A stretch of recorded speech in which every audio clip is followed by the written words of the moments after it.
What a lot of people forget today watching all these different survival shows is that making primitive fire is about getting a coal, but it's more so about turning that coal into a flame.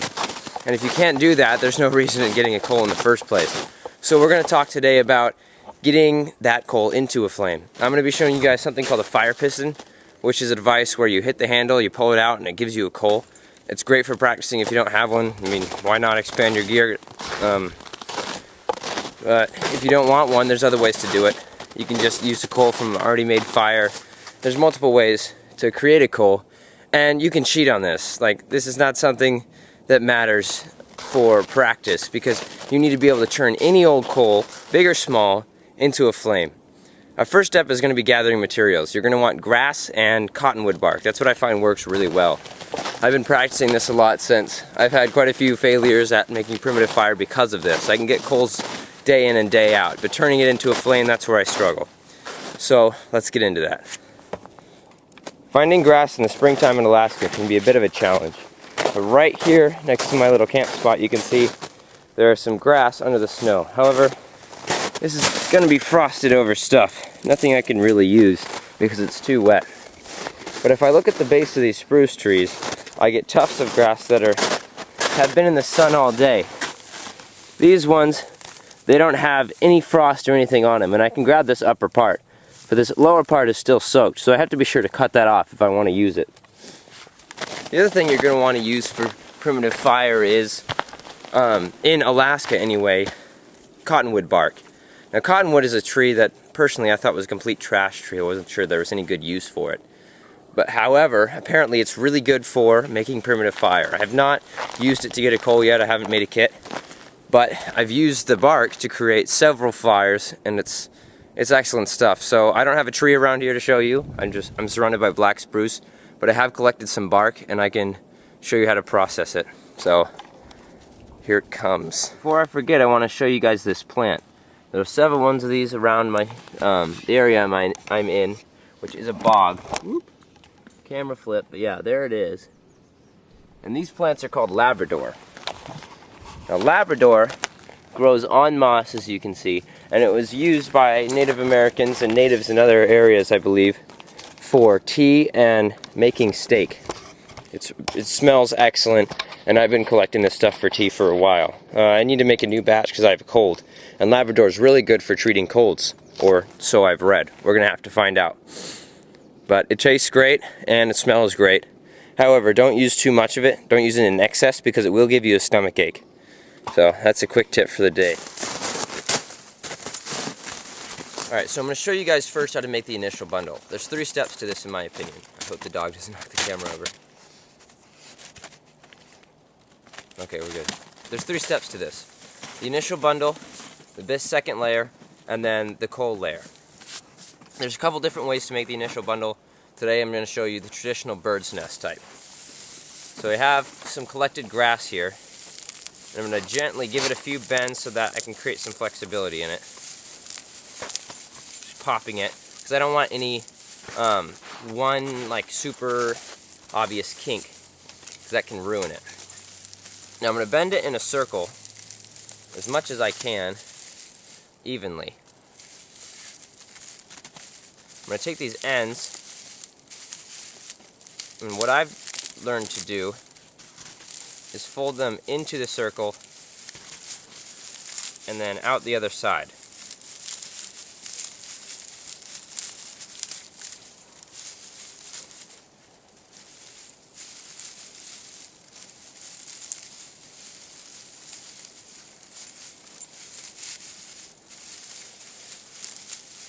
It can be a little tricky sometimes, but usually it's not too big a deal.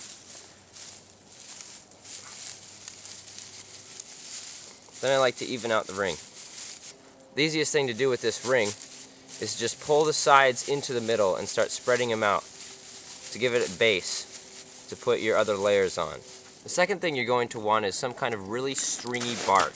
That's all that matters. It's stringy and flammable. Now, you're probably going to want to pre-test that. Now, this is not exactly a great thing to just throw into my Tinder bundle, so I'm going to have to process it. First, I'm going to separate all this hard pieces of bark that is not stringy or fibrous, I guess, is a good word. Yeah, you can have it, dog. So I'm going to do that now.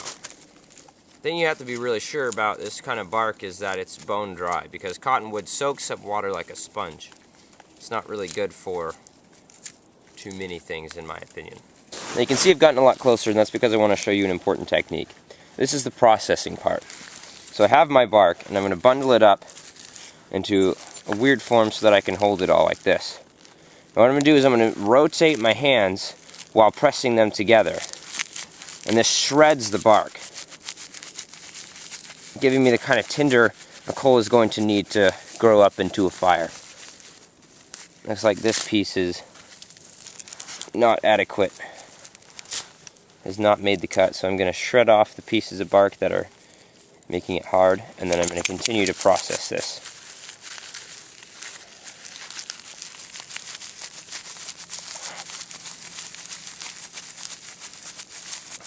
Once I've completed processing, I'm going to take this layer, I'm going to stick it right here, and spread it out as evenly as I can.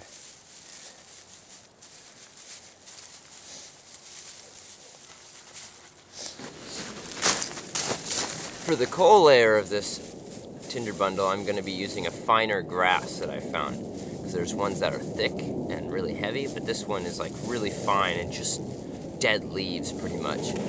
So I'm going to be using that, and I'm going to process it into like a really wiry and fibrous bundle for my beginning. Because this stuff is going to be way easier to light than the bark, but the bark is going to give it the kind of prolonging burn that it's going to need to turn into a flame. And that's why you use two different kinds. That's the advantage of using two different kinds, I mean. You can use just grass, and I've never used just bark because it can be a pain to process and getting so much of it. I'm sure it would work, though. I'm sure it would work with cottonwood.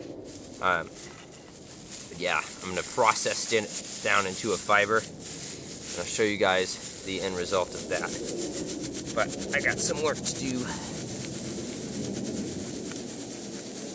Processing material like this should take you a couple minutes. Don't rush it. If you rush it, you're not going to end up with the kind of fine, fibrous material that you need to create a fire. I know that's the reason I struggled in the past with this.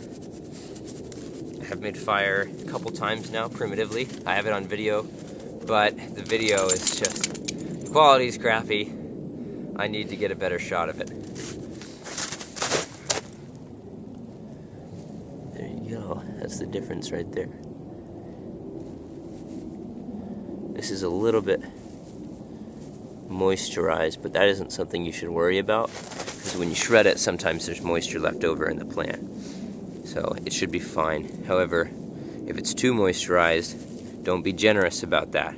If you're generous, you'll kill your coal. I'm going to put that on top of the bark layer, and then we'll talk about blowing it into a flame. Alright, so this doohickey right here is called the fire piston. Generally, it looks like that, but I took the piston part out. And this right here is char cloth.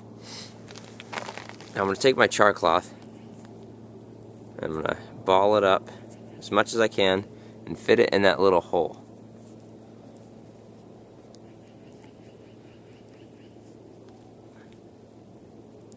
That's a good amount of char cloth for a nice coal. And what I'm going to do essentially is I'm going to hit this, I'm going to put it in, and I'm going to smack it down as hard as I can and pull it out.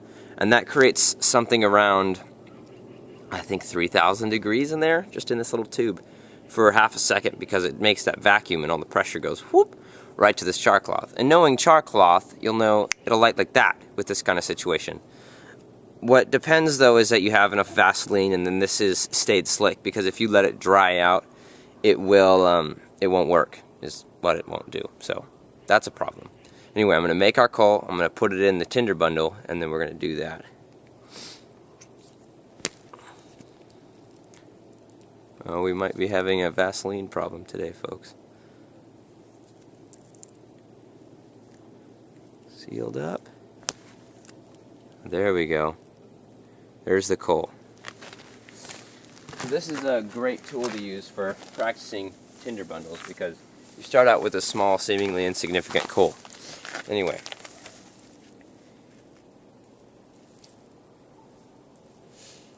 You gotta pop it out. put it in your tinder bundle to start. Then I'm going to fold my tinder bundle over that coal. Give it a little bit of air. I'm going to start blowing upward into it. I don't like the positioning, so I'm going to move myself.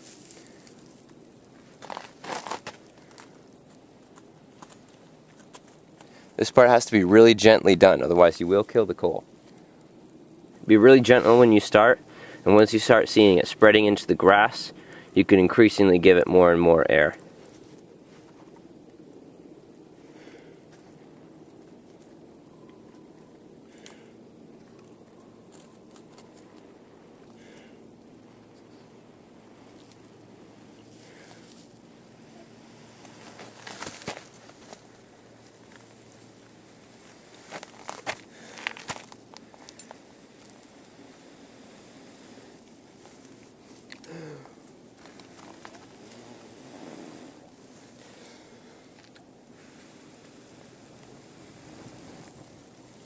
That's how you get primitive fire out of a tinder bundle. This is a great way to practice, so I highly suggest this to you using a fire piston.